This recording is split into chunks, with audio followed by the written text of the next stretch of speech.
Okay, my friends, good morning. Beautiful day, blue sky, some clouds, very nice. So, I have to say a few words, updates for different departments. Okay, so here, you have to remember to keep your egg boxes, right? The little, if they're not styrofoam, of course, but if they're card boxes, fine, you can keep them until we have our own um, containers, right, for the eggs. So you can reuse them all the time. They can even stay on a counter for up to 2 weeks if you don't wash them. But it's good for us to keep them, okay? And then afterwards we just break them in part and put on a compost, okay? All right. And here are a few more tips and practices we will have. Okay, the other thing that's very important about the garden work is that we have always to save some plants for flowering and for seeds that we have to keep for the following season, or just keep planting, because it depends on the area, region you are. Okay, so it's very important for people that will be working to ask the person in charge. And of course, the person in charge needs to keep that in mind, right? That some we will keep to flower so we can attract pollinators and also have the seeds afterwards. When they are growing, the couple that's in charge of that garden also need to keep in mind that some grow really tall to flower, right? So you won't have shade for the plants that are behind. So you have to plan that as well, right? Where will be the ones that we want to flower, because it might take many weeks for the whole process, right? From flower to harvesting the seeds that we want. And for the proper location for each plant. Okay, we're doing great. Okay, this update here, it's for families, right? So, and people that prepare food everywhere. It's very important for us to use what's old first, the whole thing, or just as I said, the leaves, the outer leaves. So for us to always check the refrigerator. And for restaurants and for schools and all educational sites and businesses, there won't be a proper menu. We need to have a balanced diet, the best as possible, right, for everyone. But will be on what is most need to be used on that day. Okay, so the basic plan, it will be listed as, for example, what that food provides, such as protein or vitamins or minerals or things like that. But if the person has something that's gonna get bad, it needs to make it, for example, for Friday, right? So for educational sites, will be closed for 2 days. Have to use, any salad or extra harvest came from somewhere, from the one garden or the other garden of the same educational site. Okay, so let's use it. Okay, all right, we're doing really great. Okay, so here we have the lettuce, right, with this bad side here. So it's just a little example. The leaves are not even very strong anymore, but we have to use everything that we gather. That's very important. So here I already took the little tiny part out and not everything, okay? So it's very clear for you to see. Sorry, here's a repeat. So I'm going to say a few words about not wasting, okay? So here we have a lettuce, as I showed in the picture before. I had a little, a little bit of, leaves that are not so good, a little burnt there. So you really take care only what's really needed. That's really important. And if you have, for example, a celery that's just a little dried, that's fine. Use it. Okay? Because that's important for us. Don't waste anything. If you also see a leaf that's a little bit tilted, I think that's how we can say, not so strong anymore, a little drying out, it's okay, we use it. And for lettuce, always use, and for other um, like cabbage and things like that, that they're in layers, right? You can use first the ones that are outside, celery, all these things. And then you go towards the inside, because the outside, is the ones that are older, of course. All right, so for grapes, important to remember that if we see a little bad part, depends how bad it is, we just eat like that, or if it's really bad, you take just that little piece. You do not throw the whole grape out. Okay? All right, so those are simple practice, because there are thousands, millions of people that need good nutrition. Some don't have it at all, and some are not eating healthy. They have food, but they're not eating healthy. All right, so we give value to everything we have. And for all the conferences, we have to work fast so we can have food grown here in Florida. And as soon as possible, our own salads, our own veggies, and everything else. All right, so talk to you soon. Thank you.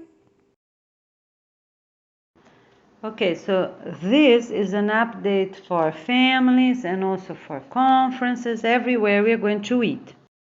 We cannot be picky. It's very important for us to be, acceptable, accepting things in an easy way, and for our children as well. So, on these first few weeks of our work, before and after the organization launching day, it's important for us to be willing to eat what's available and already start focusing the best as possible on things everyone grows at their own state. So for people that are not coming for the conference, for example, they will already, do the best they can, because when the fruits are canceled to come in from other states, other countries, that family, it's already strong, already have good practices, already, getting adjusted to the improvements. And also in the same way for families is for food that we won't produce anymore, right? Bread and cereals and all these things. So for the families to start, the sooner is better to have those good practices and get used to. And sometimes, of course, they can buy some fruits, right? But to get adjusted the best as possible. Not in once, like done. No. You have to talk to your children, your family, everyone that lives with you, talk about the plan, and, make an adjustment so you can see what will be better for your own family. So how long will be this basic adjustment? First, you have to use everything that's on your house, right? Or save things that you already bought and they're really good, such as some food that can last for longer time. You can also keep them, because until the end of the 28 weeks, you can have like frozen food, food in cans. You can have those items.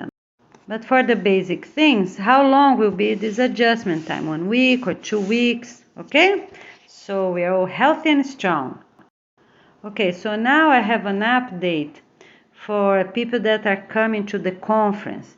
So everyone, even the young children, need to be willing to accept changes for food or for practices or for teams that they join or for the school period with their work period, if needed, to be changed as well. So this way, the headquarters or the person in charge of a certain team will be easy for us to work and have the work completed. All right. So for everyone that will be home and also for everyone that will be attending those conferences, we're going to use this word for now, conference, right? Even that the main one will take 4 weeks, but let's keep using this word for a little longer. When making a proposal to help, for example, the organization handbooks, so the person will be already sending, for example, people that are here at the conference, they will be sending a proposal for traffic lights or for, to narrow down avenues or to anything, okay? Or also for hotels to have laundry rooms, for the hotels to have places where the own guests can have the laundry room and the kitchens to be used, things like that. So they will already send a proposal to the hotel they're staying and one more in the area if they know, okay? If it's a city, they're here at the conference, so they send a proposal to the city or the county, because right now many places are like that. And then afterwards, they can send a proposal to their own city, their own county, because the email will be ready anyways. So if they think of, if they're doing something that can be used for both places, they already forward the proposal, because it's important for us to make proposals at our own cities and county as well. Okay, so this one is a proposal for everyone attending conference. Once that's getting hotter and hotter each day here in Florida, we are going to start at 7 o'clock in the morning at the location I will let you know, and to start as soon as possible. So at 7, we are going to sing our songs and have like a choir, okay? A few minutes there, and people have time to walk until their designated area. The library is a little far away, this library I told you, but they have many computers available, so it's good, and they have this area where the children can play as well, okay? So that's why we'll be going to the library, only people that need those computers and laptops that they borrow. You can have the card for 2 weeks, as I said, and their children, right, can be right there doing their notebooks as well. So the teachers will be teaching little groups, right, small groups. Some can be standing, some can be sitting on the chairs. So, and we'll be having that class. Bigger groups can have the explanation and games outside the courtyard. And for their notebooks, they can also use the upstairs tables that are long and many children can sit. And it's a quiet time, so they can do that over there. Stay there for an hour or so. I think it's not needed more than an hour. So all teachers, Waldorf teachers, are allowed to bring their own material. The subject area they're proposing. They cannot bring too much because we just have 1 week of work. So the idea is to have one teacher for each block. So they will have the whole week to start and complete that notebook.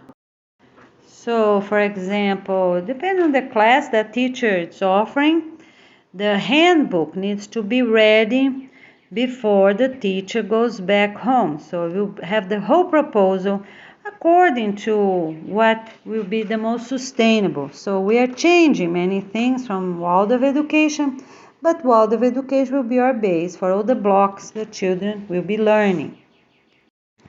So it's important for teachers that are coming to bring in separate pieces of paper their class, right? All the pages of that notebook the teacher wants to do.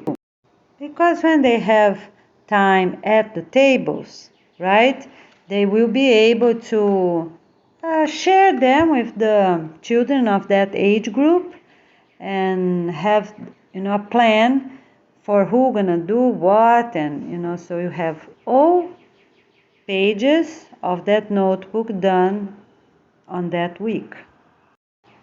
We also need the teachers to sign up what time they will be staying upstairs. I think 1 hour each time is reasonable, unless they are more like high school students that they can stay 2 hours because they have to copy more things and even their drawings with colored pencil are more careful, right? And needs more time, more detail, okay? Alright, so we have to do this sign up for the upstairs tables. Middle school and high school can also research items for Florida, because all those notebooks we are doing here for this region, south of Florida. So they're going to search up for plants of all types that we can grow in this region, and also older, like high school students, can also reach for us to have fruits all year round, for us to have veggies all year round. So which ones we can plant? Because some we already know, for example, kale, they're very strong and can last the whole year. But some are not. So we have to see what type of varieties we can have in this humid climate for a good part, half of the year or so. So while a group is staying at those big tables, these long tables they have there, another group will be searching up things on the computer. And the parents can give cards, can use the cards for 2 weeks. So each notebook for each grade, all the blocks for each grade, I'm going to keep in very thin folders. So we're very organized. So teachers, Waldorf teachers that will be coming on the following week, gonna check what we already have according to the videos I will be posting online for them to have an idea, and complete what we don't have yet, okay, for the blocks that is still needed. Okay, so maximum time upstairs on those tables will be 2 hours, right, for mid and high school. And I think it's reasonable for elementary to be up to an hour. But if it's time available, they can be 2 hours as well, on that, or morning or afternoon. High school students, during their work time, they can also be typing things for the organization. They can be hearing for our videos and type fast, because they're really great doing that. And so we can have all our handbooks, the best as possible, ready typed by the end of the first conference. And people that will be coming to the second conference will check what we already have and add things that still needed. Okay. Families can bring 1 or 2, up to 2 earbuds, right? The ones without string, and be connecting them to the laptops or to the computers of the library, okay? For them to be typing or checking things. So for all videos of all different areas, we also need 2 different checkings, right? One, the basic one, and then someone that will be checking for what is already written. So these earbuds sometimes can be used by the father, sometimes by the mother, the grandparents, or the high school student. Middle school students are not going to use them at any time. Okay, so I think that is positive and productive, and not for the international conference of presidents, because then will be about 2,000 people. We're not going to have earbuds. We won't need. Hopefully we are going to have everything ready on that moment. Maybe just 4 couples or so from these 2,000 people, just to add any little thing that's needed, because most of the items should be already online, or these 4 couples will manage to make any update. So it's very important for people that will be typing using computers, laptops, to already practice the best as possible. Don't use the mouse, and use only for the laptops, the keyboard mouse, the touchpad.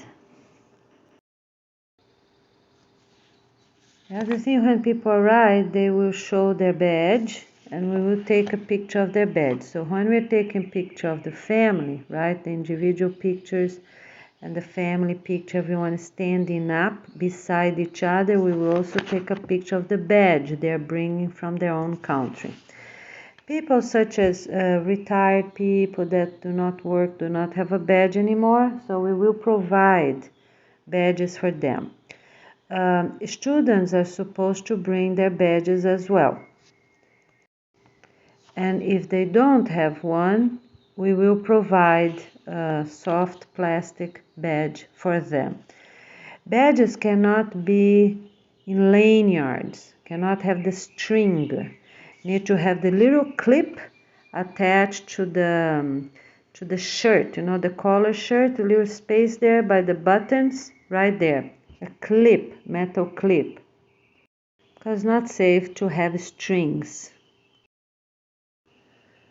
Now for house cleanup, and also just for house cleanup.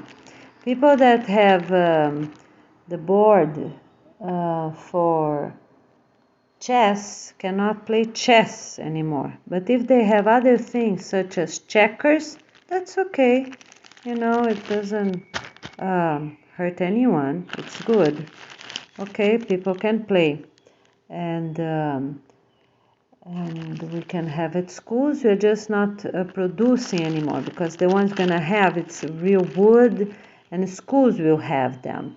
And the ones that exist, we have really plenty. And people, when they do not want them anymore, they bring to the thrift stores, and like that we keep using. The ones we already have, they will last for many decades. And the pieces for chess we're not using, because it's based on killing a king, and we don't want. Okay, so that's this update. Every house can have one wooden ruler, and that will be kept at the parents' cabinet, right? Because we don't want to break it and use when it's not needed. So the parents can measure, for example, children, right, and young teens, they grow too much, so they can measure their pants and know what's the right size they have to purchase.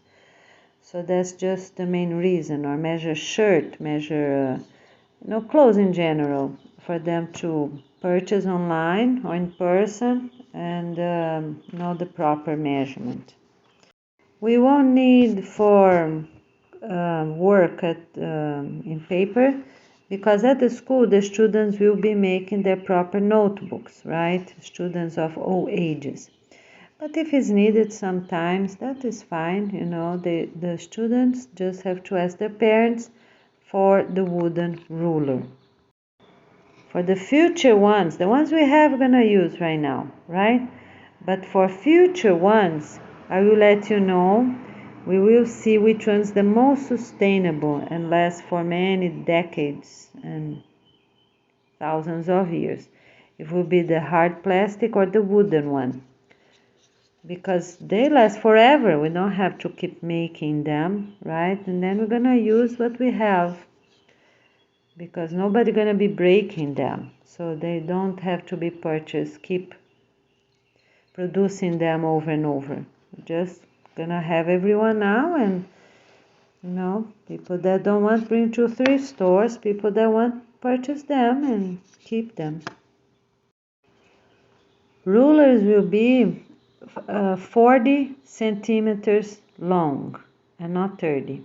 Okay? The ones countries have right now, if they have on both sides, such as the centimeter and inches, in my case, United States, so they can use them for now, because they need the time for adjustments to know, right, to learn and have an idea according to the measurement they used before. And after 2 years, we are going to, at the end of the 28 weeks, that's an improvement right there. They can, if it's wooden, they will sand the part that is written in inches. And if it's a plastic one, they just try to clean with alcohol, in a piece of fabric or cotton, and take it out that paint with old measurements. If they cannot get out, they have to recycle the whole ruler and cannot be used. Because after the 28 weeks, we're going to have measurements for everything only in metric, because that's the most sustainable for everyone. So measure for everything, from kitchen cups to other, kitchen measurement, the same way. If they can take it out, if it's a plastic, and take out the ink, by alcohol, I think. Some of them you can have they sand it with sandpaper. That's for wood, but some will accept and won't damage the plastic. But the ones if get damaged, people cannot keep them. They have to recycle them. And all measurements of all types. The due date is the 28 weeks. So for the meditation time in the morning that I asked, right, will be like that. During the 28 weeks, people need to have this time even for 5 minutes. Because an adjustment time, we really have a lot to do, because even that we get up 4 o'clock in the morning, sometimes not enough time in a day, so much we have to do. So 5 minutes during the 28 weeks, it's okay. But all family members need to have that morning meditation. Okay, so if you're doing only 5 minutes, you don't invite the children, because the children at school are learning how to focus for 20 minutes, right? And according to their age, and even 40 minutes. So just do yourself, just the parents together. They can do in their room or in the living room, whichever is better for them. But they don't have to invite the children right now. Otherwise, they are going to be learning two completely things. If they do 5 minutes at their house and 20 or 40 at school, will be really not right.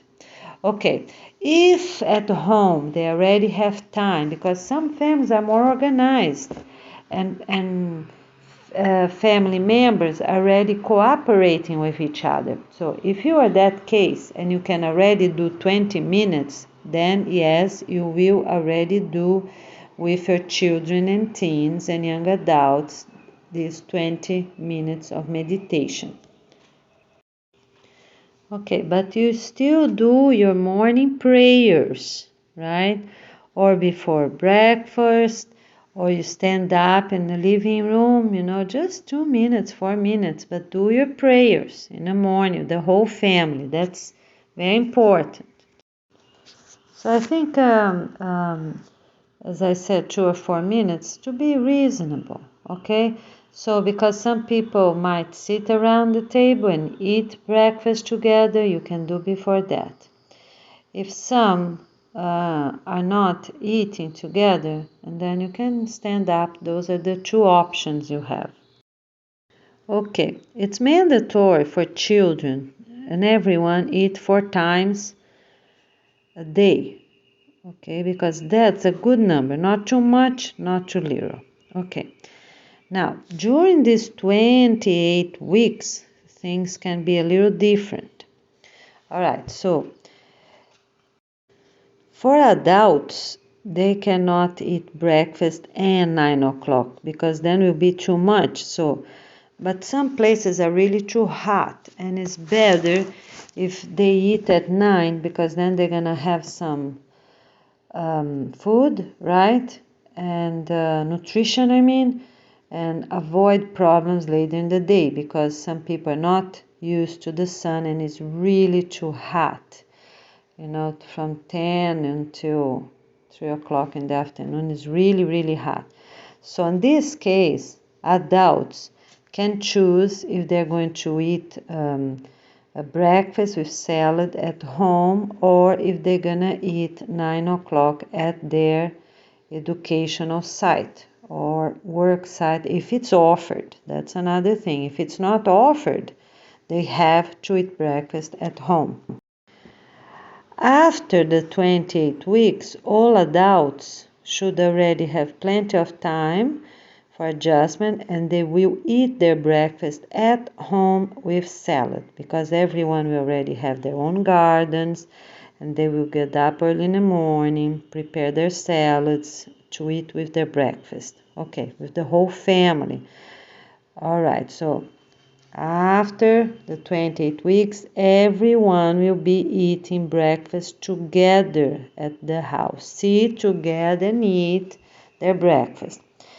We are not putting all the things at the table because that takes too much time. So the people that, the teens, the children, adults, whichever is in charge to make the breakfast, they will already put in bowls, right? For little children a little less, and for others as they can eat.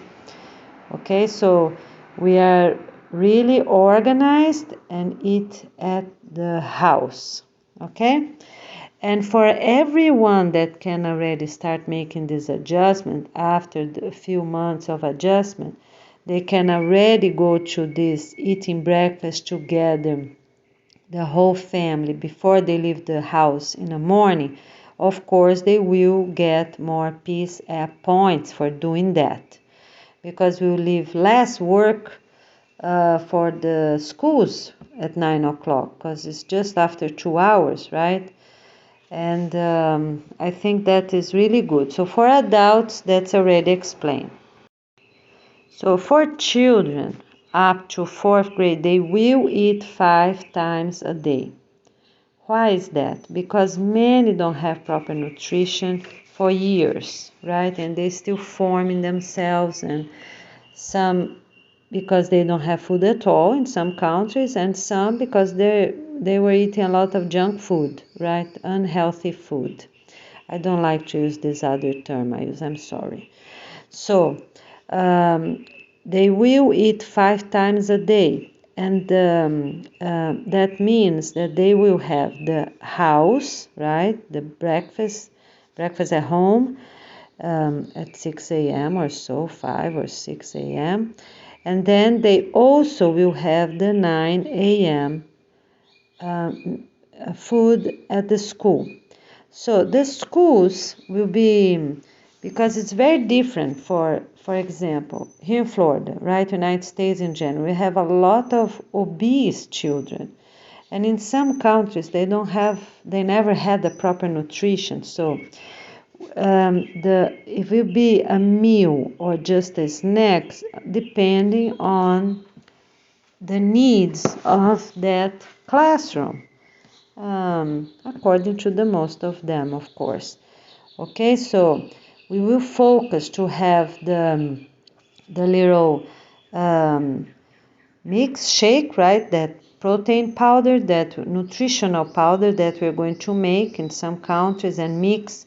So in some places they will have a complete meal at 9 o'clock, and some other places they will just have some veggies, right? Because if they're obese, they need these veggies. They can't have sugar either from fruits.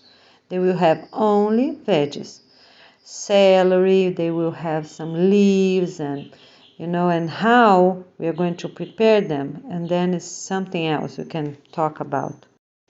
So they will have raw veggies, and the best as possible, without even a little spray of vinegar or something, to avoid those things. So, and those are the two options for children that really need nutrition, and the others that are already obese and unhealthy. If they have the same, because we're going to have people mix, right, all over the world, so the ones that are obese, they will have only raw veggies, and the ones that need nutrition according to their needs, where they came from, or what their diet was, they will have a complete meal. The nutritional powder will be done by themselves. So elementary, middle, high school, they will gather and they will do themselves. As soon as they have the items, for now we are going to purchase them, and afterwards they will be growing themselves. So some nutritional powders will be made from leaves, from roots, but right now we're just gonna purchase because we have available, right? And they can come from different countries, and to have this protein shake, protein powder, let's say, mixed with their food. If it's better to have it mixed with their beans and lentils, for example, instead of their 9 o'clock food, that's all right too, okay? So I think that's reasonable. So all children up to 4th grade will have 5 meals a day. Not complete meals, as I said. The 9 o'clock on a future will be just some veggies. I think is reasonable, okay? And for everyone else, for 6th graders until all ages, they will have 4 meals a day. Okay, and we have to stop having snacks because many people used to snacks and that's not good. So eat 4 meals a day, 2 really properly, because if the meal is nutritional, it will be plenty for everyone. Okay, so in the morning, as I said, people can have lentils, can have beans, can have with salad, always with colorful salads. They can have the egg of the day, they can have things like that. And during lunch, the same, they have proper food. So it will be meals with protein, with dark greens, with fiber, with vitamins, minerals. So it will be a complete meal, okay? And this way they will be fine. Also, we're gonna focus on having 4 meals a day only, but very nutritional for elders as well, because everyone will feel great, and when we really chew properly, we digest the food, we have the good nutrients from it, and we will also give some time for the stomach to relax and don't be working the whole day. Like some people eat the whole day. That's really not good for health practices. Okay, so now let's say a few words about family workout. So according to what if the couple has very young children or not, if they don't have, then it's easier. They can do in the morning or in the evening, their running time, jogging or running time. So they have to have consistency. So they will talk and get organized and decide and try to have that in consistent way every day at the same time. So they have to decide which one is the best for them, also according to the season of the year they're having, and how safe it is during these 28 weeks. But if they are safe in a safe location, they can run from 5 to 6 a.m., take a shower and be ready. Or they can do it 5 to 7 p.m. and be ready, right, for dinner. So, depending on the dinner they're having, they can even have the meal first and then go run afterwards. So they won't have snacks if they're too hungry. The right is not to have snacks, or they drink a lot of water, make a nap and go running, because then they won't feel that they're hungry, because family gonna be with them and get it done. The other idea, it's for parents in the afternoon to run before they get the preschool children, because preschool is going to be really close by, right? So if they get home from work or from university and they will run first and then they pick up their preschool children. Okay, the elementary, middle, and high school students can walk by themselves, but we'll always have someone, I think two couples, right? Two couples to bring them from the school. If it's too many, I think it's two couple. If it's not too far away and not too many, then can be one couple. That's fine. A couple of elders, because they will be having less study time and no work, right? So the elders can help to bring them home. Okay, so the other idea is for parents to work out at their own educational site, but we don't want people to sweaty, right? Because some people will sweat a lot and people that were not eating healthy will smell bad as well. So the right is to run in the evening. Morning before they go really early if it's safe. And evening, I think for sure. So once many families will be running in the morning or in the afternoon, so it will become safe, but it's up to every family to decide which one will be better for them because of the daytime, right? Winter and summer hours, if they're running at dark, to make sure it's safe and they have some light at the street at their own residential community. And as soon as all residential communities will already have some walls, and then that will be easier and safer, and a front gate, of course. And then people can for sure run, even that's dark, and with the street lights based in solar panels. Okay, so now let's say a few words about the Department of Education and hours of operation. So we have to think that parents need to be with their children, right, when they're going to school, or grandparents help and also be home when they arrive back home. So the educational sites for children of all ages until high school will be from 7 a.m. to 6 p.m. I think that's really good, really reasonable. Say they already go and get it done. And for every business of all other types, I think it's really reasonable to put 8 a.m. to 5 p.m. so parents have time to come home and greet their children when they come from school or pick them up. Okay, because some parents will already come in that direction. They can take turns. And I think this rule is really good. 2 couples from each school, so they can take turns. If it's more, it's okay, but 2 will be really in charge of that whole month to be picking up the kids. The whole month, or 2 couples per week, for example. Yeah, maybe 2 couples per week. Yes, because from each community.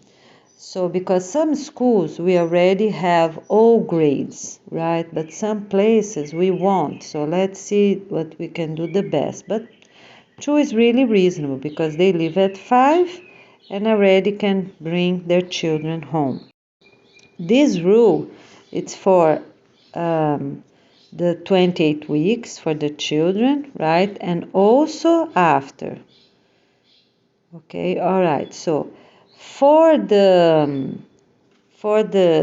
other businesses of all other types for the parents to leave, this will be a little different during the 28 weeks because if they start at 8, it's too late. So let's say they have to start at 7, right? They will start at 7 and complete their work at 6.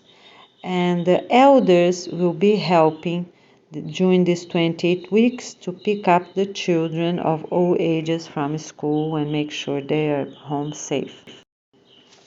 Okay, so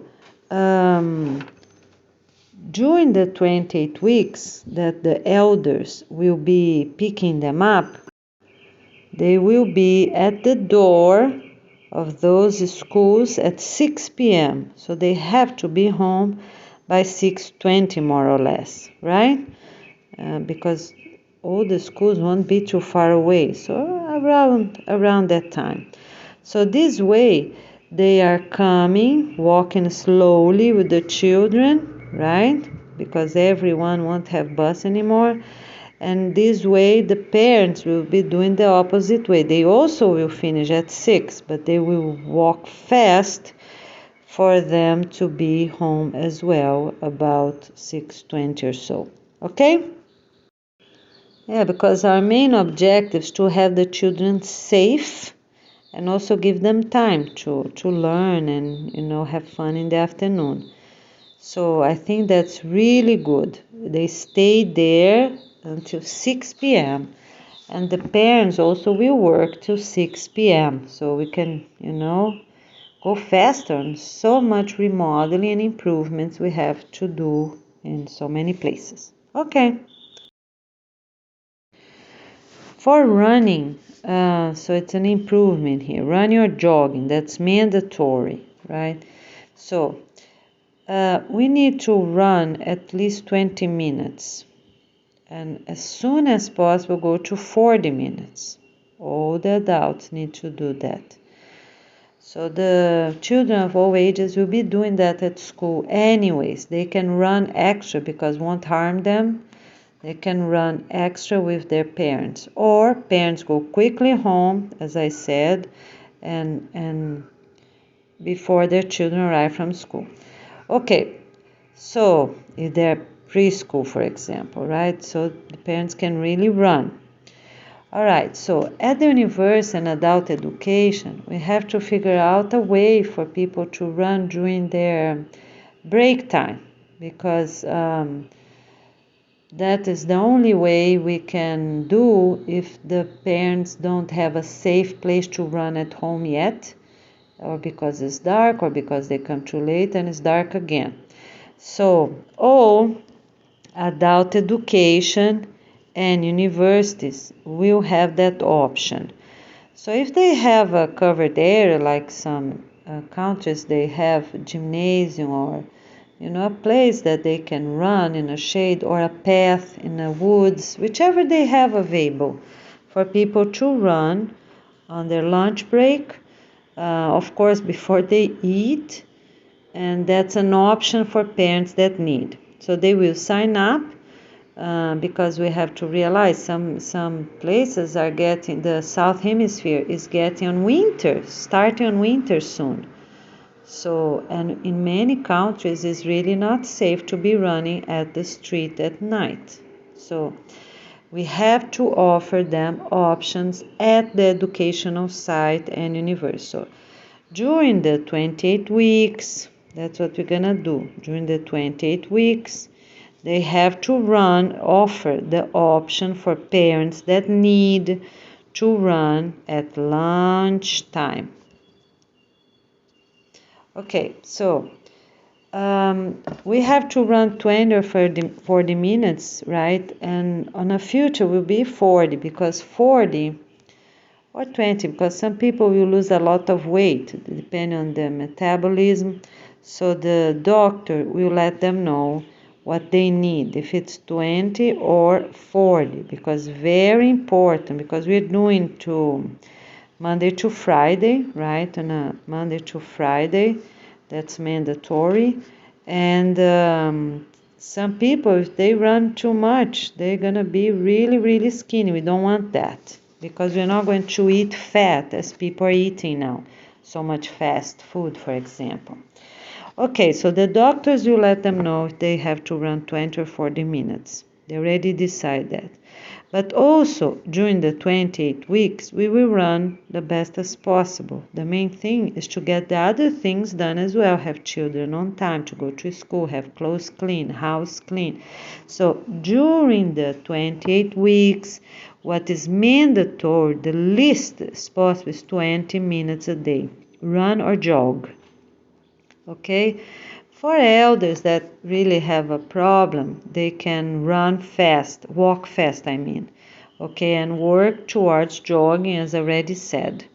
Okay, and for those that is mandatory, they have to lose weight or, for whichever reason, because some people, they really need to run to have health. It's not because they're obese. To have the blood circulating and be able to renew cells. So for these people, they also have to run 40 minutes, even though they're very skinny.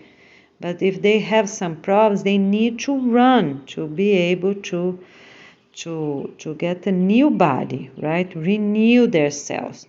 All right.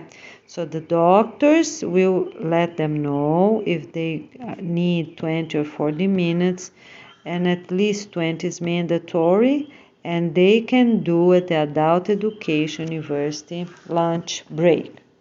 If they don't offer shaded area, because people are already going to take so much sun now and maybe they're not used to it, that's okay. Just do the best we can, all right, for each location. Okay, so now let's say a few things about food preparation. We need videos about all food preparation because some people have no idea on how to do things. They never ate some type of things that we're going to be eating.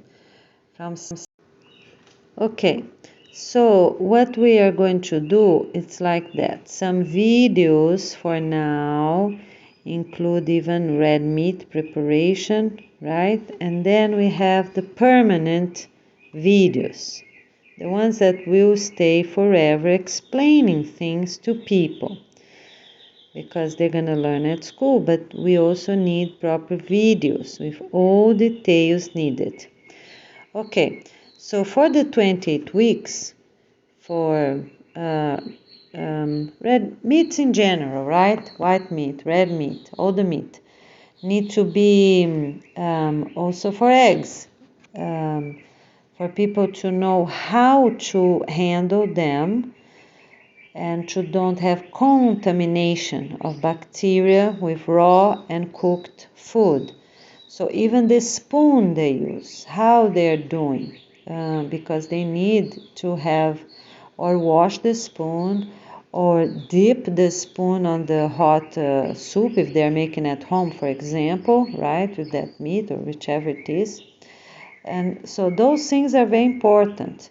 So we have proper guidance for them, even the board they use to cut the meat, any meat of any type, even chicken, they have to be disinfected for them to cut the salad. So what they do, they cut the salad first because then it's ready, right?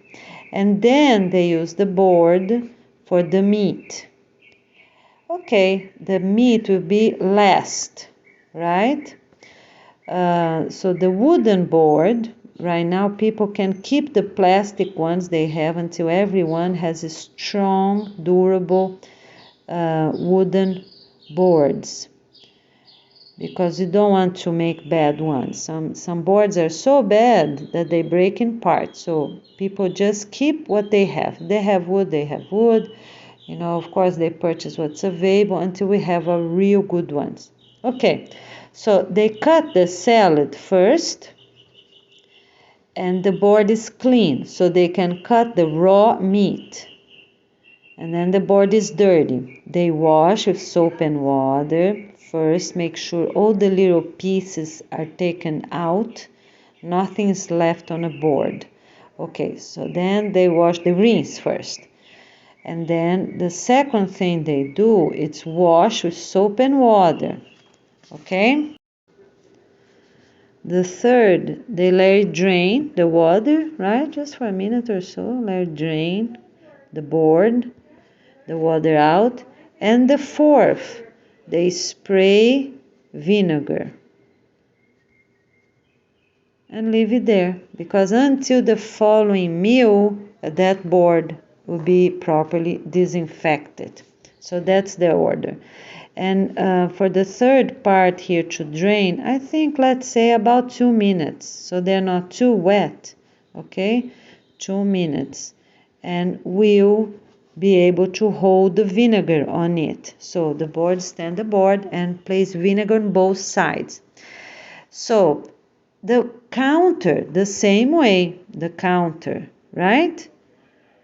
The kitchen counter, the same way. So first they prepare the salad and share with everyone. And then they prepare the meat. And when they finish preparing the meat, they disinfect everything. Okay?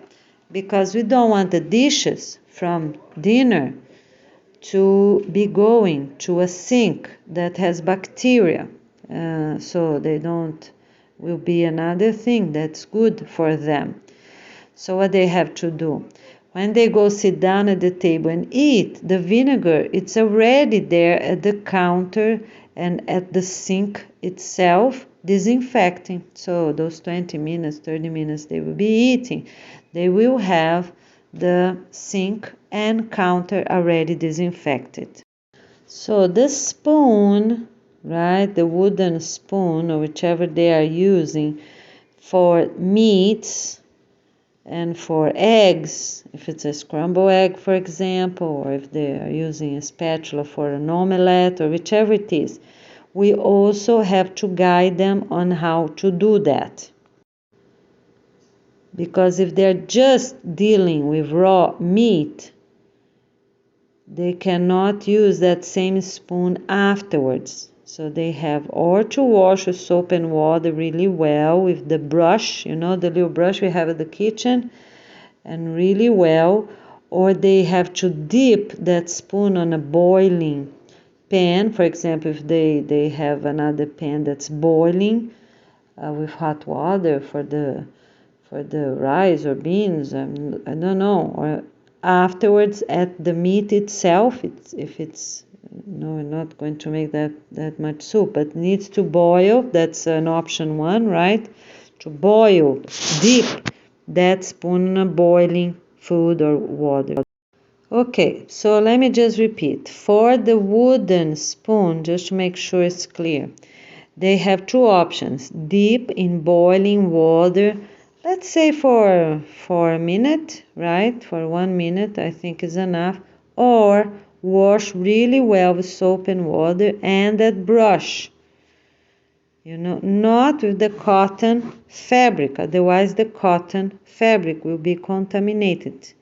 So the brush that has plastic bristles, I think that will work. Okay.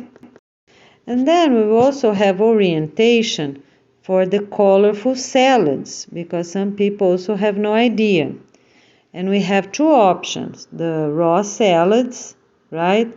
And also the cooked veggies.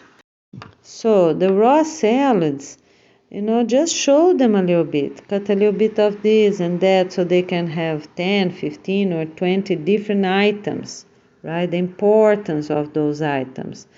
And different colors, but also different nutrients. So for example, if they have green onions, they don't need the bulb of onion, for example. So we have to guide them for nutrition as well, not only on how to prepare. So if they're putting kale, they don't need collard greens, and like that we go. So we will have a variety of things, right? So when they will harvest from their own garden, they have an idea on what to do, okay? And how to prepare, just for them to have an idea. You use what you have, of course, but how to cut and give them ideas. They can use the scissors, not always the knife, and that the children can help and things like that. We will also guide them about cooked veggies, that some of them even they are good when gently steamed, not cooked, sorry, steamed veggies. okay? Because to guide them. So every family will have a steamer, because that's very good for little children, for elders, right? And also some of them all adults can have, because some veggies they also have different nutrients when they are cooked, when they're steamed, gently steamed. And some we need anyways, like for Brussels sprouts and other things. And because they have different, they work differently on a body. For example, also for cabbage, if it's raw, if it's cooked, and so on. Okay, so we will guide them, the ones that are needed, and the ones that is always best raw, that we already know, like and we have to teach them. I'm sorry. Such as celery and radish, things that we never cook, because some people have no idea. So we have to guide them. Okay? All right. So thank you so much. And so all these videos we are going to make for the permanent videos. So the one for the 28 weeks will actually be a very short video, just for extra care on red meat. I think that's what we're going to do, because for everything else I just said, it's more like the permanent videos, and they will watch and will be good for them during the 28 weeks as well. Okay? All right. Talk to you soon. Thank you.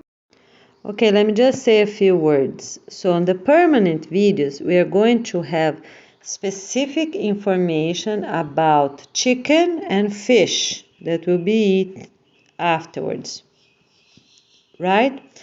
And for red meat, it's not going to be only for the 28 weeks, because on the future, for everything that's extinct,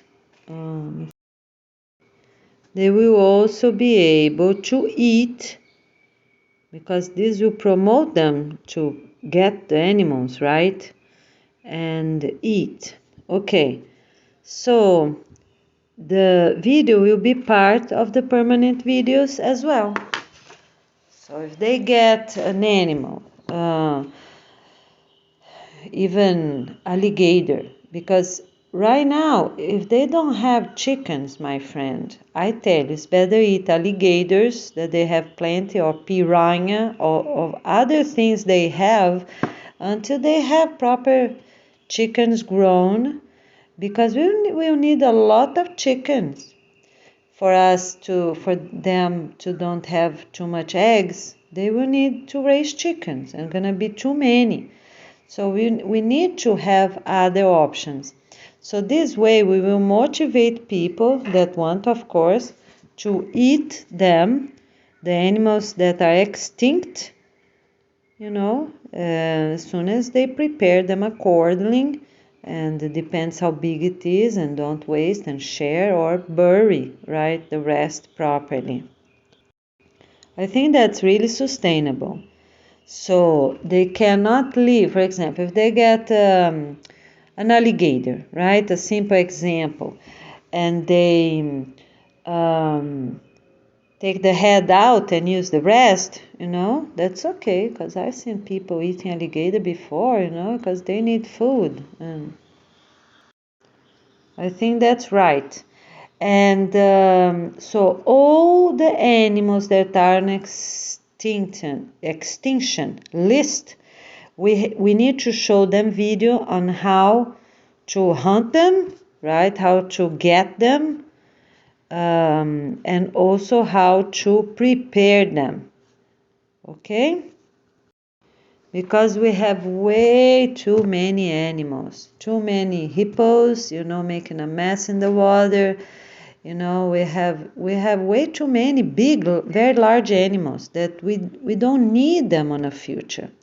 Some we can keep, some as mammals, such as lions and others of the feline family. We can keep because they eat the others that are weak. So those are okay. But many can really go to extinction list because we don't need them. Okay, so we also have to guide them on items they can use to hunt those animals that are on the extinction list. So, and when they can do that?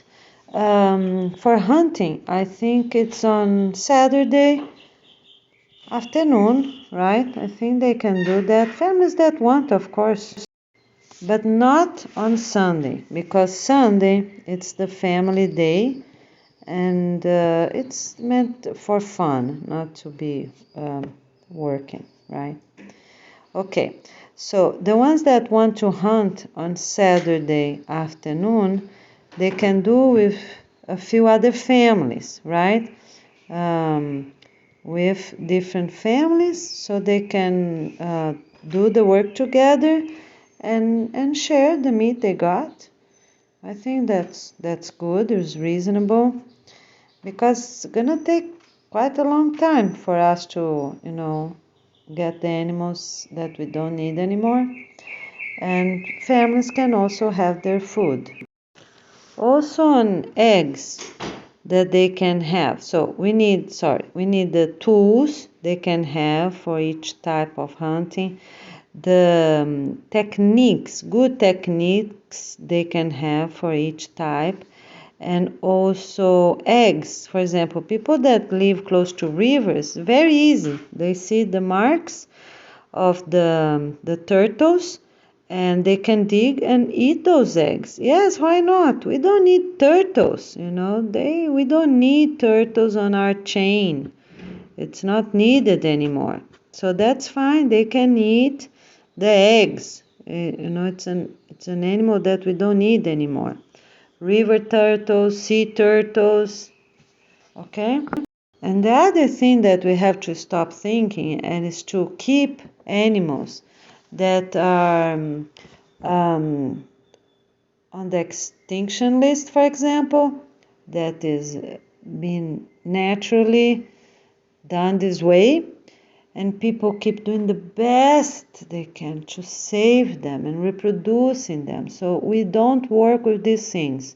Don't need anymore. Let them born in humans, because humans, if they're born in humans, they will have more capacities to develop, more opportunities to develop different capacities and evolve spiritually. That's the only way. Okay? So we just have to change the way we see things and stop reproducing animals, even artificially, for them to don't be on extinction list. So we're gonna list them all. Every animal that we don't need really in nature, we are not going to have them in nature. Okay? Alright.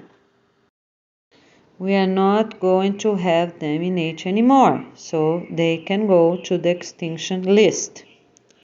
Okay. When people get large animals, they will be bringing them to the city, where they will have this location they can use and leave all clean, and it's done. So I think that's the most positive, because large animals have large bones. So these little places they can bring the animal in little carts, not like wheelbarrows, but something similar than wheelbarrows, right? When they go to this hunting.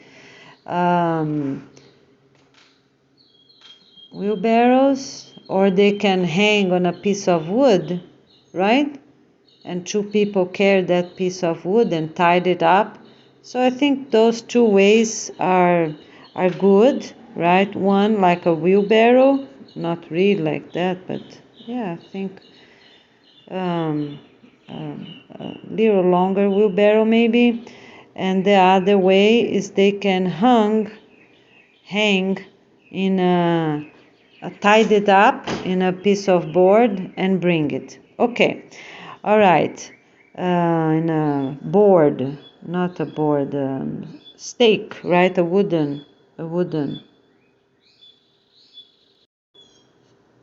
a strong piece of wood. Okay, so this location they will be bringing those animals have machines that can cut bones. That's it.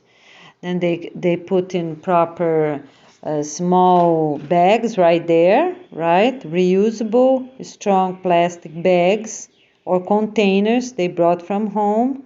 Okay, I think that's really good. They already share, so they can drop it off ahead in the morning, those containers at this location, and then they go hunting. Yeah, I think that's good, so they can hunt Saturday afternoon. In the morning, I mean lunchtime. So they drop off the plastic containers because plastic containers are more durable than plastic bags. They go for their hunting, they come back, and they cut in small pieces right there. And yeah, that's really reasonable and sustainable. They can put those in plastic bags, I guess. Reusable plastic bags. No, containers are more durable. Okay, in containers because also easier to wash and they can handle warm water. Okay, very good. So, and then they divide by the families that helped, and they can also give some to their grandparents, right, that did not go to the hunter, but if they want to share their, some with their grandparents, if they eat them. Okay, so will be done more or less this way. Saturdays afternoon, people can also go fishing, and I'm not sure if I recorded that before. So I will say a few words to you right now. So people will have the work fishing, right? And share with their community. Okay. But we don't want people to be doing the same thing for their whole life because that's not needed. So we can have the team for fishing that will be their work. We can also have the team during the week, Monday to Friday, the same as the fishing team. We can have the hunting team if it's available on that location, of course, because some big cities, they're already big and nothing to hunt. But some people be in rural areas of countries that have, for example, animals that can be caught in a good way. So, from Monday to Friday, we will have the fishing team and the hunting team where is sustainable. Okay? Because that's the only way we will get those animals in less scales, right? And start borning more new humans. And Saturday afternoon will continue as optional for fishing or for hunting. Optional. Because can be fun as well. So for fishing, they will go on rafts, right? Wooden rafts close by and get it. Or that's for all future millenniums. But for now, while we have boats, they can rent boats with points and go to their fishing with different types of nets. And we will say for each region what type of net they can have. Because some might work for one place and not work for the other. And so different types of net each county can use will be placed at the county website page. Okay, so every city will have this butcher. Not every city. Some cities, but every county. Okay, because we don't know in the future what can happen, because we will continue having state and national parks. Okay, so not every city, but every county for sure will have this butcher site, right? Okay, so the families that will be using them from Monday to Friday are the ones that will be part of this work team. So from Monday to Friday. And on Saturday, It's for families that want to do something different if they are interested in doing that, and they can do it and use that site. They will disinfect the same way after use. Wash first, disinfect, and everything, the proper procedures. And then they will leave the fans on and windows open, okay, to dry well, for everything to dry well. They need proper nets. I think it's very good. Nets at windows, or they need or air conditioning. So depending on the location, proper description will be said at each county website page. Because some places they are not humid at all, so they do not need air conditioning. Just nets at their windows will be plenty, so to avoid flies. But some other places they are already humid, so they need AC anyways, and then they don't need the net. Okay, so from Monday to Friday we have the same working team for hunting and for fishing, right? The same job with proper hours. So morning or afternoon, and the boats will be available from 8 a.m. to 5 p.m. And the lunch break, they change teams, working teams. Saturday p.m. is optional for both of them, for fishing and for hunting. Okay, for big fish, they also will bring to these sites. I don't know a good name for them. For now, we can use the word butcher site because some fish are too big. And if they get dolphins, they can use them. If they get sharks, they can use them. Okay? All right, I think that's reasonable. As soon as they have courage to kill them, right? And they can use them. They can also have at this butcher site a place to crumble up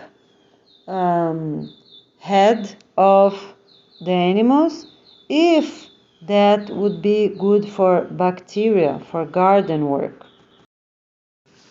Okay, this practice will be done only for semi-arid and desert land because we don't need for other places. So they can have help from this leftover meat to promote bacteria at their soil, at their grounds. If anyone has a better idea, let me know, because for me it's fine. They can bury and don't use them. Or they can crumble it up and use to plant agroforestry where it's needed. This is not for gardens, for edible gardens, because we don't want to attract other animals with the scent of that, but can be really be used for agroforestry everywhere that's needed, on soil that's needed. And they can get animals such as raccoons, all these animals. There's a lot of boars in many places they can eat. There's a lot we don't need. There's boars in beaches that, right now people can't get them, can't kill them, and they're there, making the beaches dirty and for no reason. So we're just going to improve all that.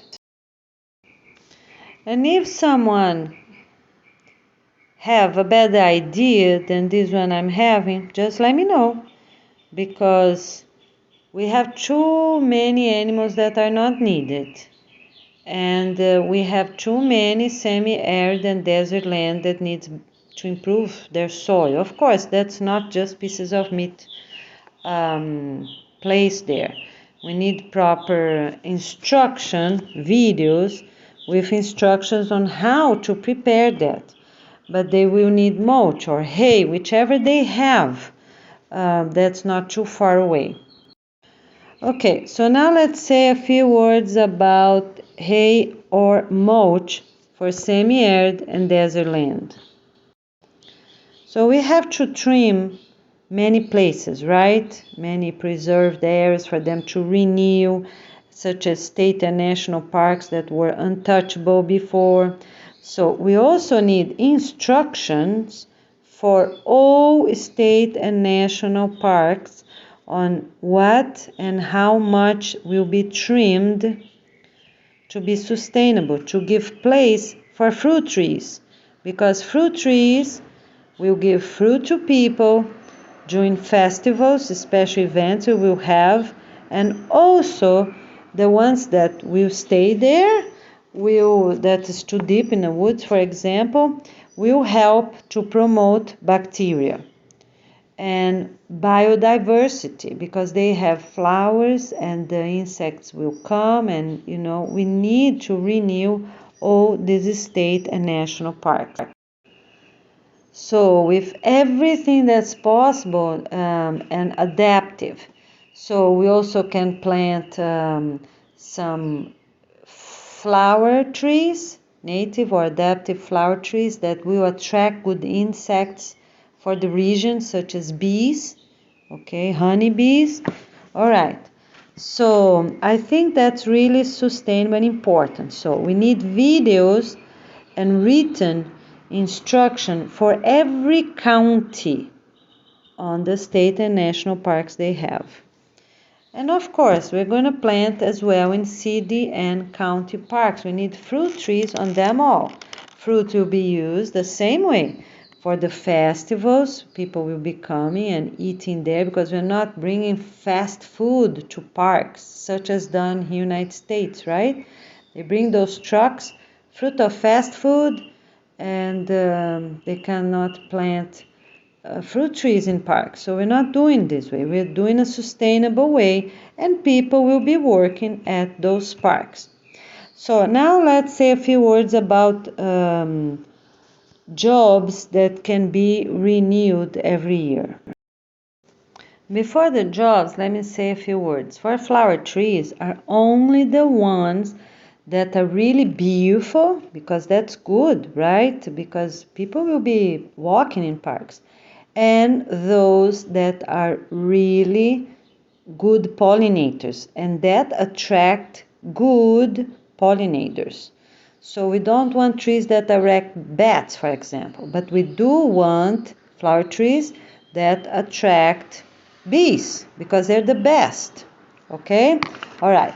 For places that have bees that are harmful, such as African bees, we're gonna pray and pray and pray so they can be gentle bees, because we will be walking, we will be going on hikes on those parks. We will have festivals on those parks, right? The 4 festivals a year. So so we need them to be gentle, be kind. We're gonna pray for them.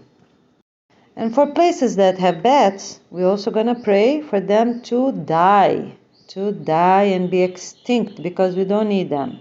All right? That's another thing that's important. The other thing is that we need proper instructions for parks that don't have many trees at all, because I said we need proper trimming guidance for the ones that do have trees, but we also need proper instructions on parks that do not have many planted at all. So how trees will be implemented, how the soil will be improved, and so on.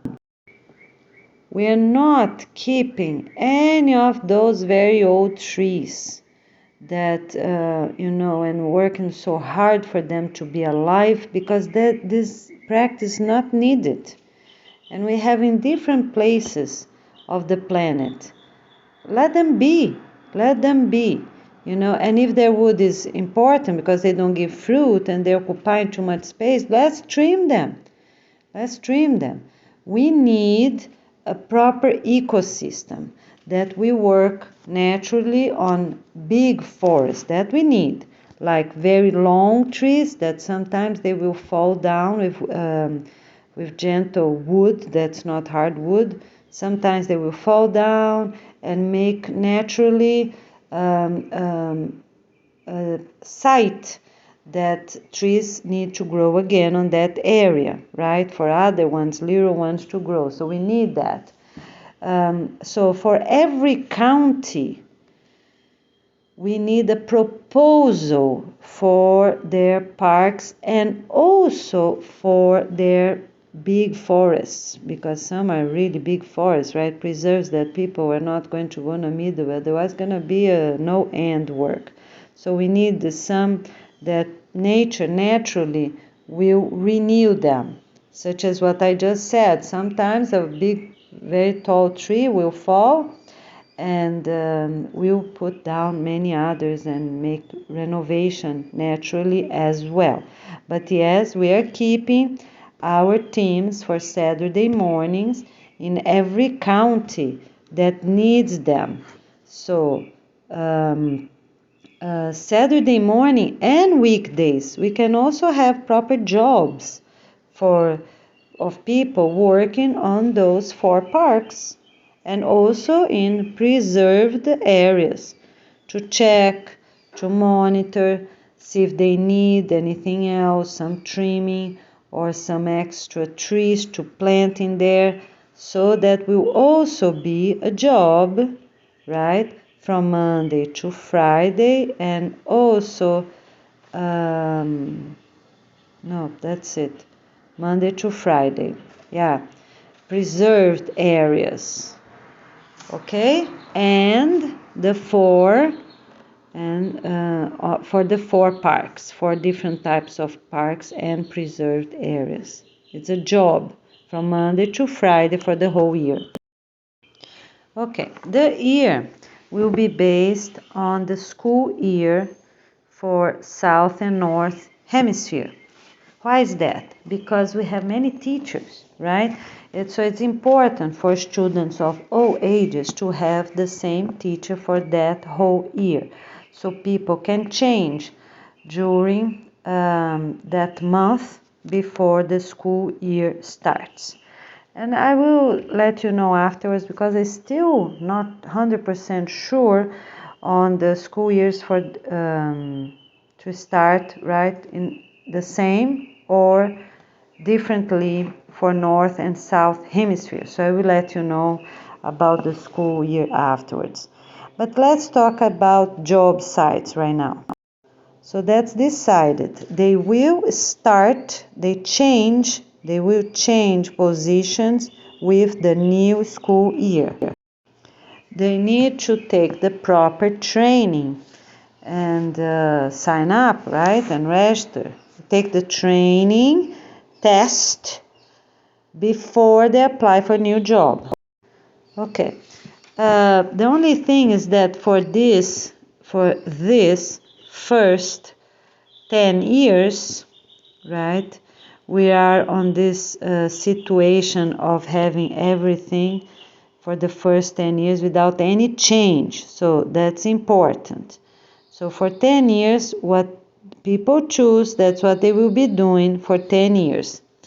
They have their training, they have their test, and they will stay the same exact position for 10 years. For us to know exactly who is doing what, where they're located, and also for the 10 department directors that cannot change for 10 years. After our first 10 years, we can change jobs on every year that ends on 5 and ends on 0. So people can change jobs every 5 years. But of course, they need to have their training and test and all the requirements before they apply for anything. There won't be any waiting list for anybody. First come, first served. So people that will be fishing Monday to Friday are going to do that for all those years. People are going to be hunting, teachers of all types, producers, people that will be planting extra things for clothes, right? That's cotton. The same way, they will be doing the same thing for 10 years now, and on the future they can change every 5 years. I think that's really reasonable. Okay, so now the festivals, we have 4 festivals a year, right? And we can have some small activities such as shows, right? In cold regions will be on summertime. In warm countries will be more on wintertime, in cold months, right? So we can have small shows. They're not really big festivals, because the big festivals need to be the most important, where people really have to come and, attend, and they have to really go out to one of these 4 parks, right? 4 times a year, every family needs to go out and attend 4 festivals a year. So for families that have small children, because I don't know if I really was clear when I talked about this long time ago, for those that have small children until the end of 1st grade, they will go more to city and county parks only, okay, for festivals. Because it's too many people, it's too crowded, and they are going only to stay close by, because a small city that's decided, or county parks only. And it's mandatory for everyone to attend 4 festivals a year. Families can choose, so 2 festivals can be done in county and city parks, and the other 2 for each family needs to be in national or state parks, to really have people out, going out, okay? And does not need to be one state and one national, because we're not going to have some places will have more national, less states, and so on. As soon as in 2 on those can be either or the same one, don't need to be a different one. All right, it can be the one closest to their house, that as well. So on those days that are festivals, that are weekend, we are going to have urban buses working as well, in the same way as the fun days for beach. We have drivers that will be taking turns. They stay there for 2 hours, right? In the case of the festival, they stay there for the whole morning or the whole afternoon. Families are not going to stay the whole days. They have to choose. Or they sign up for morning, or they sign up for the afternoon. The other thing is that it's mandatory for people to sign up, for all families to sign up for which park they are going.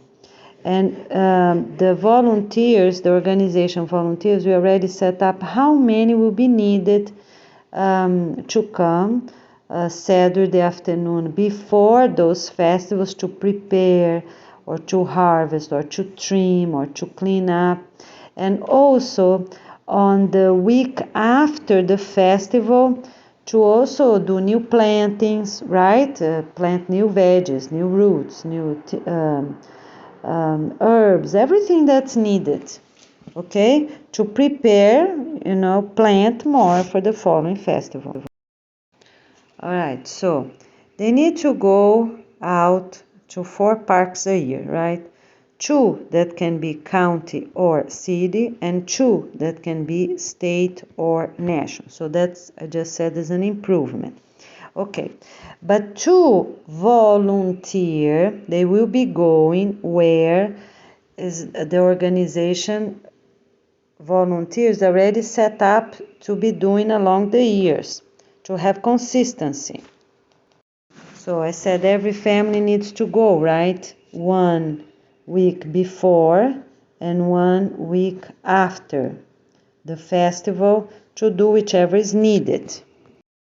And for those, the teams will already be set up at the county, each county website. How many is needed to be sustainable after? This is not about the 28 weeks, it's after the 28 weeks.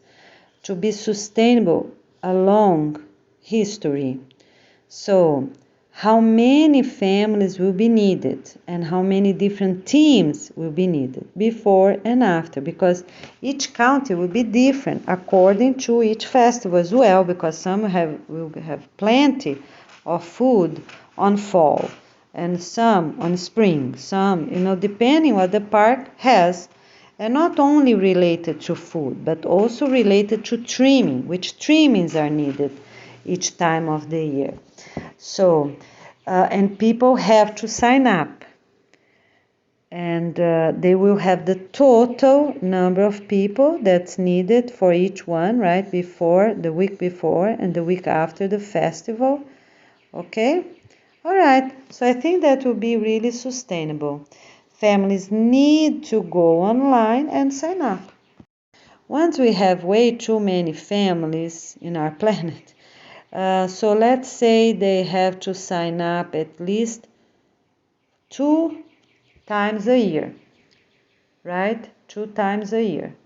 And or before or after, or for one festival and another. First come, first served. If they have no space for the best options, they're gonna work on the leftover options, right? Okay, so I think we do like that. Every January, that's vacation for everyone, the openings, right, for those volunteering will be, no, every December, sorry. Every December, let me think. Yes, every December, the county will open up new sign-ups for people, for families to sign up for the whole following year. All right, okay, we're doing really great. So here we got a few more details I didn't say before about all 4 types of parks. Okay, all right, so we're going to stop here. This update for done on up to May 4th. Okay, so I still gonna have one for schools that I will say on another update video. All right, thank you so much for all your help, your cooperation, and I talk to you soon. All right, have a blessed and very productive day, and thank you for helping us to type all this information. See you soon. Okay, so now I'll be saying a few words about that I forgot, about the family's age, right? For young children and for elders. So, for families that have children up to the end of first grade, they will do other things. They are not volunteering for any of these 4 parks. They are going to have their Saturday at their own community, in the morning plenty, in the afternoon free time, because the parents have a lot already just with those young children. Okay, every family that has children, the youngest children, 2nd grade and above, need to attend 2 volunteer Saturdays. So they're, instead of staying at their residential community, they're going to these locations. Urban buses will go to nearby cities for state and national parks. So, for example, one Saturday they focus in one city, the other in another city, something like that, because they are not so common in every county, because some counties are overpopulated and have already too many buildings and not many parks. So we will have those urban buses. And families will also work in the morning or afternoon. So the buses go pick up and already bring the other team, so they don't need to do 2 trips at lunchtime. Drop off, pick up the next, and they will work on those other hours. And the hours, I think is reasonable to be 8 to 4 p.m. because then will be the same constant hours for winter and summer that we have short days. So we will have only 4 hours work, but we'll have many families that will be attending those volunteer days. Elders 65 years old need to attend at least 2 instead of 4 a year, so only 2 volunteer days. With 75 years old and older is optional. Okay, I think that's really reasonable, and if someone has a bad idea, let me know, because I'm not 75 yet, I have no idea. But I think from 65 until 74, 2 times a year, I think is reasonable, and so they have things to do, in a good transition instead of staying too much at home. And of course, each park will already have the regular job team that will be working from Monday to Friday. I'm just putting these volunteer hours for people to give value and don't just arrive, eat, sing, and go home. So it's important for people to be planting, right? Help cooperate with trimming, planting, caring for their edible gardens.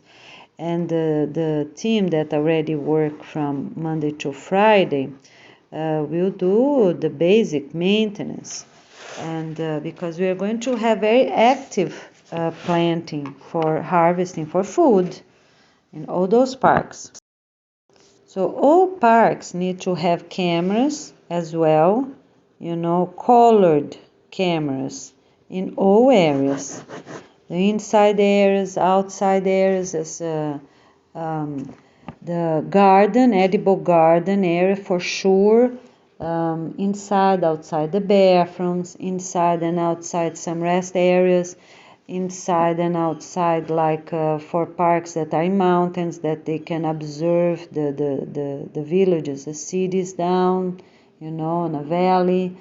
They can also have some micro binoculars, and that's attached to the ground so everyone can share the same if the view is really beautiful. So things like that, exactly the same for all the parks. We need cameras.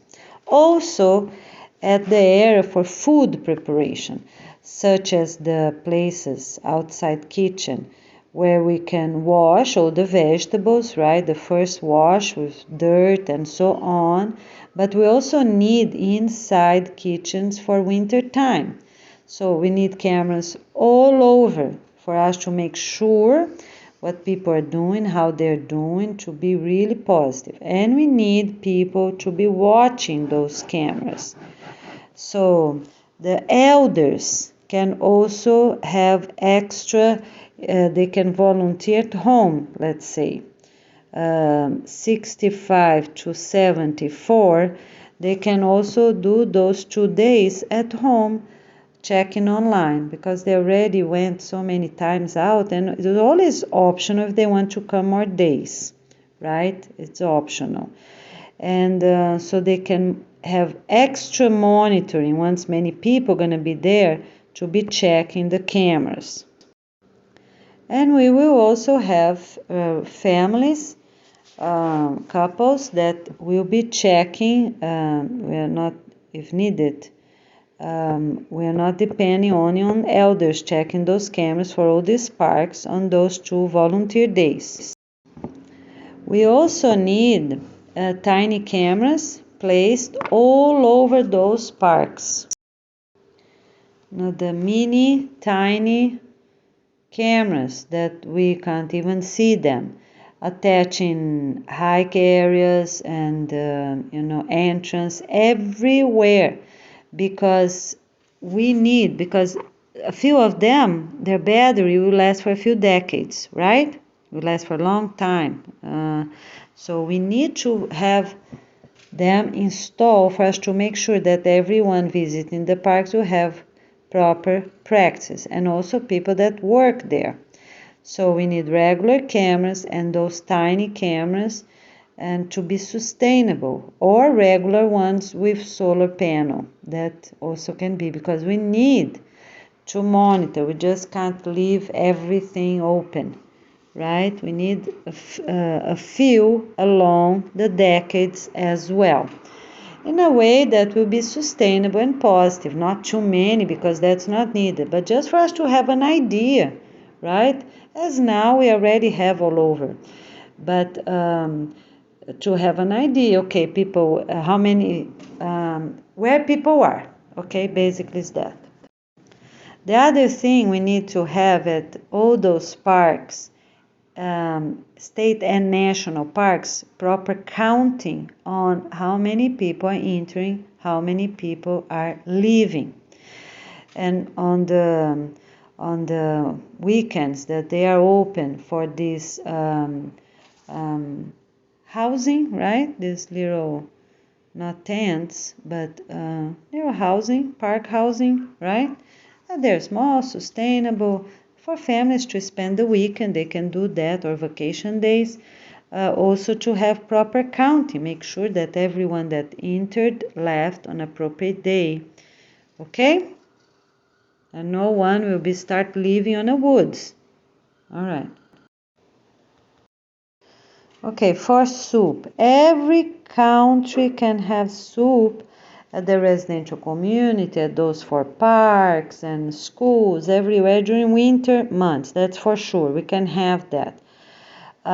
For schools, not every day, but we can have, because it's easy. We can prepare what is offered there, right?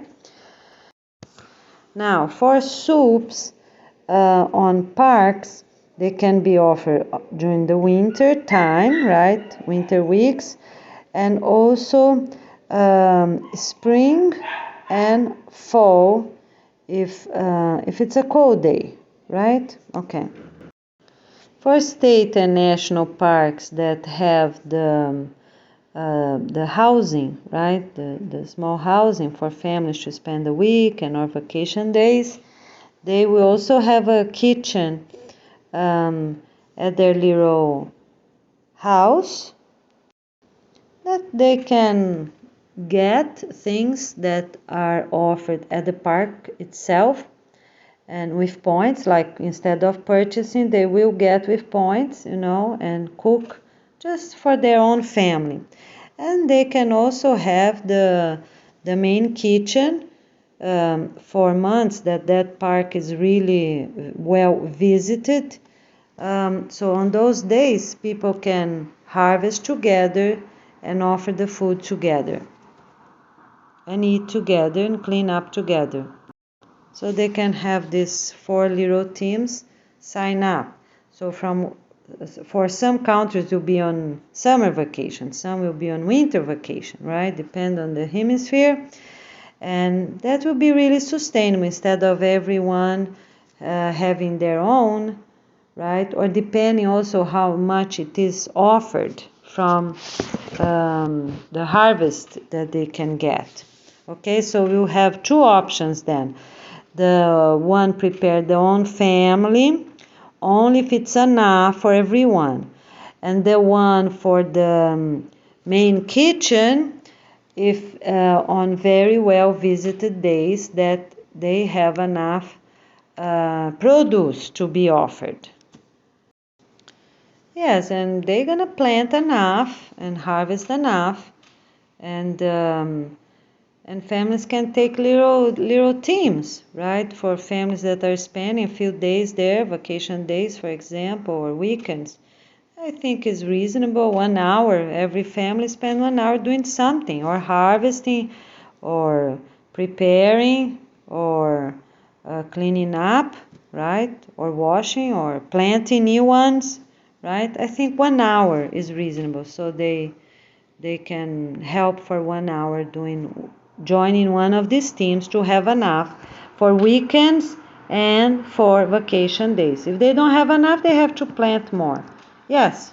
So let's have the main kitchen open at every weekend that families are interested to come, and every vacation day. Okay? The main kitchen. All right, thank you. I think that's all.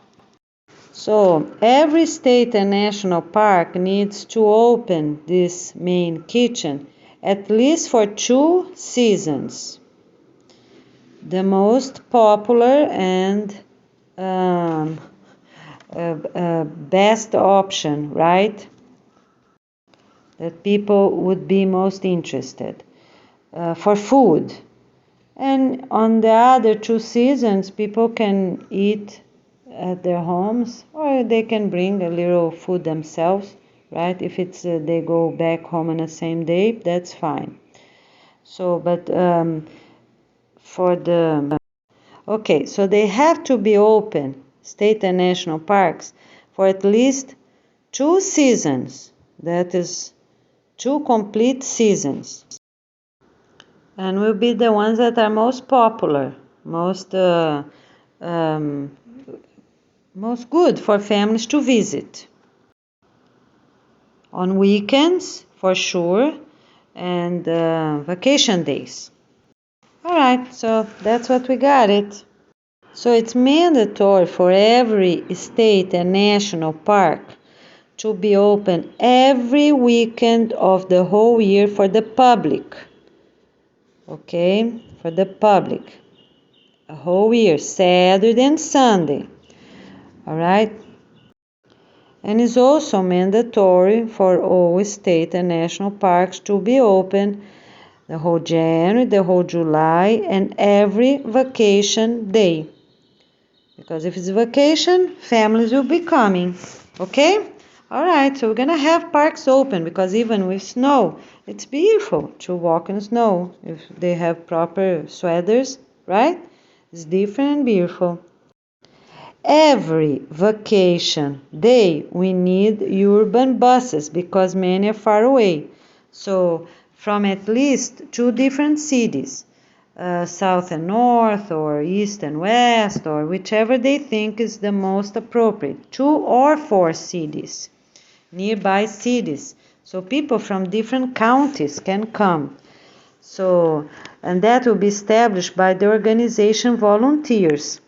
So, urban buses from 2 or from 4 different cities or train station. So people can visit them. Okay, my friend, so I think that's a lot now about parks, and I think we're ready now. Thank you so much for cooperation, and please complete everything that's needed. You, volunteers, and Andrew, get all the details that is still needed and have a complete handbooks by our organization launching day. See you soon!